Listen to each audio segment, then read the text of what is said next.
Last week, I saw a number of young ladies in my constituency who typically were 25 or younger. They had between 2 and 4 children already, and most said that there were no fathers participating in helping them to raise these children. Although all of them went to high school, none of them had any CXCs.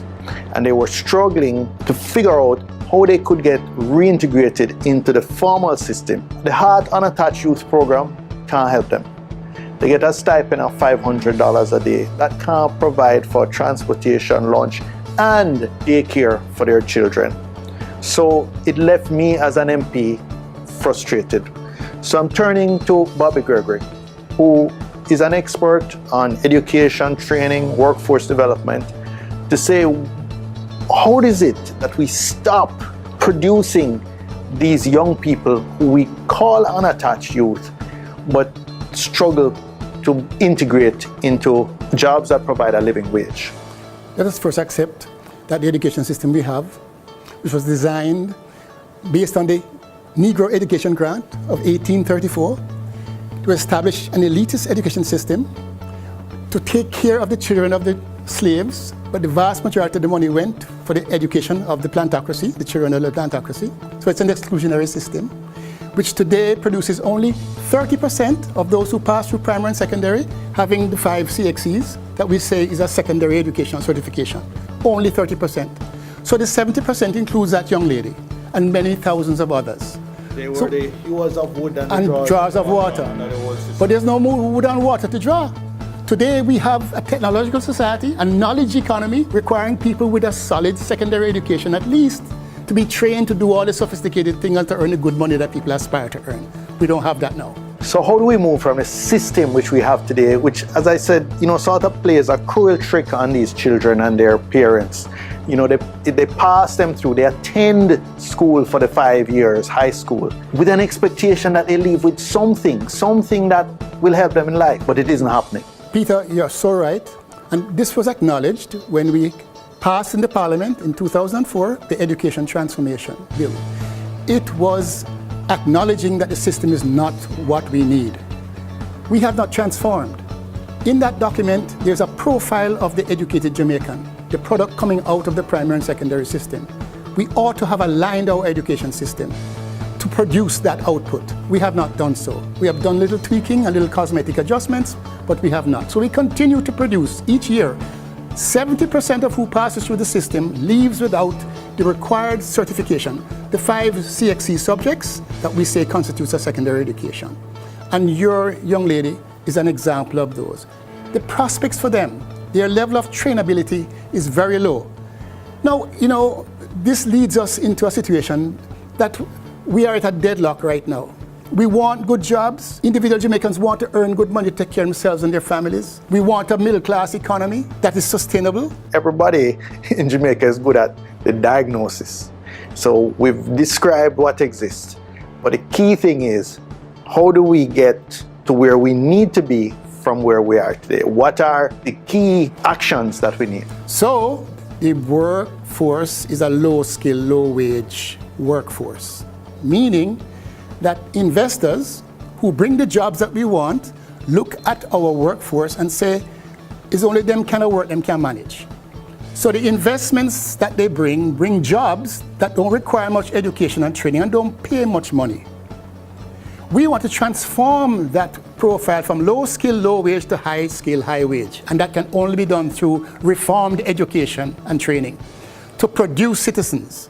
The system of education, therefore, must be inclusive. We can't be weeding out people as we are currently doing. I'll give an example. In Canada, when you apply to a community college, the first thing they do is to assess you. And if you are assessed as illiterate, they have a program for you. So it might take you 8 years to get your degree, as opposed to somebody who has a secondary education can take them 4 years. This is the kind of system we want in Jamaica. We not stop weeding out people. We say that every child can learn and each child must. Our system of education must reflect that belief. But what are the building blocks of this system? As I said, we have a system today which really was developed around the plantation economy, or whatever substituted for that after.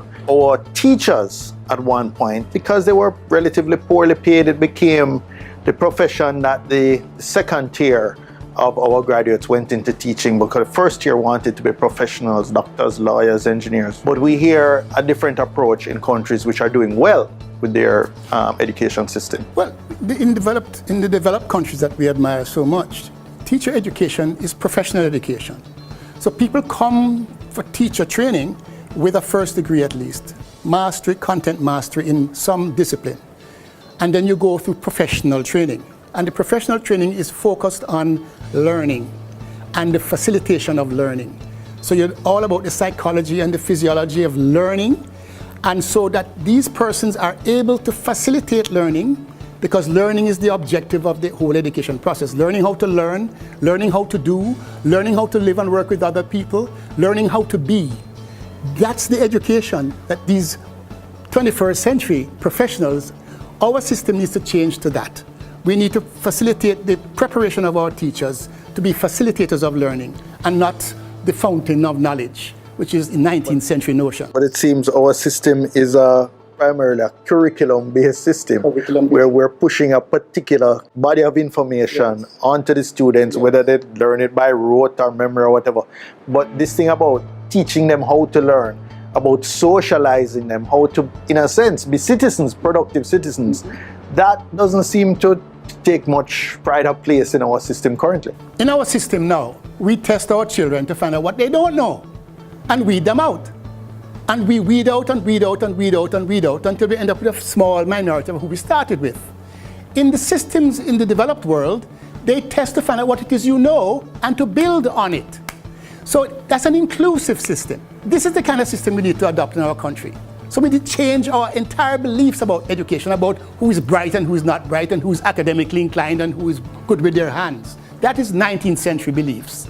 We have to build a system that includes all our children, that adheres to our belief and our declaration that every child can learn and each child must. What's fascinating in listening to Bobby is that we're really taking an entirely wrong approach. Whether it be GSAT or PEP, what we do is take the students who are strongest at the primary level and then we send them to the best high schools. The children who are weak and who need support, we stream them off into the poorly performing high schools, almost condemning them to the margins of the economy for the rest of their lives. If we're going to be a progressive country, if we want to be to start catching up with the Singapores and the Finlands, then we need to adopt much of what they do in their education system. Get an inclusive system, put highly qualified teachers in it, and really aim to produce a citizen who is high skilled for high wage jobs.